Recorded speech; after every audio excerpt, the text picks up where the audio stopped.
સુરતની સેવાકીય સંસ્થા અગ્નિદાસ સેવાકીય સંસ્થા દ્વારા બિનવારસી મૃતકોની આત્માની શાંતિ માટે તર્પણ વિધિ કરી હતી।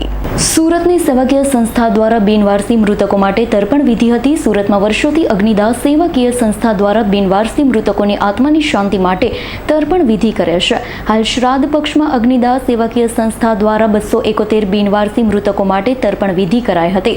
અશ્વિની કુમાર વૈદ્યરાજ ઓવારા ખાતે શ્રાદ્ધ પક્ષ નિમિત્તે તર્પણ વિધિ કરવામાં આવી હતી। હિન્દુ શાસ્ત્રોક્ત વિધિથી બિનવારસી મૃતકો માટે શ્રાદ્ધ કરાયું હતું। તો આ સંસ્થા વિના મૂલ્યે છેલ્લા 24 વર્ષથી નાત જાતના ભેદભાવ વગર બિનવારસી મૃતકોના અંતિમ સંસ્કાર કરે છે। નમસ્કાર દર્શક મિત્રો, મારું નામ વેનીલા રસિકલાલ મારવાલા, અગ્નિદાસ સેવા કેન્દ્રના પ્રમુખ।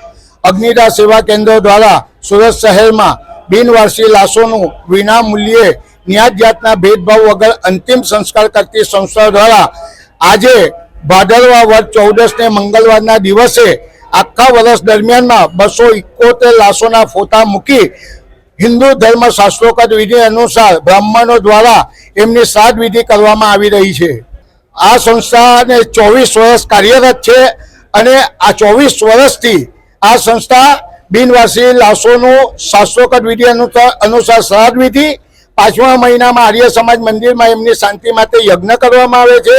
ત્યારબાદ લાવારીસ લાશોની ઓળખ થાય એ માટેના ફોટા મૂકી અંબાનગર સોશિયો સર્કલ પાસે એમનું પ્રદર્શન કરવામાં આવે છે અને આ સંસ્થા દ્વારા બિનવારસી લાશોની અસ્થિઓનું વિસર્જન નાસિક કરવામાં આવે છે અને વર્ષ દરમિયાન પુષ્કર, હરિદ્વાર અને સોમનાથ પ્રભાત પાટણ જેવા તીર્થધામોમાં આ લોકોની મોક્ષની ગતિ માટે પિંડદાન અને અસ્થિનું વિસર્જન કરવામાં આવે છે આ સંસ્થા દ્વારા।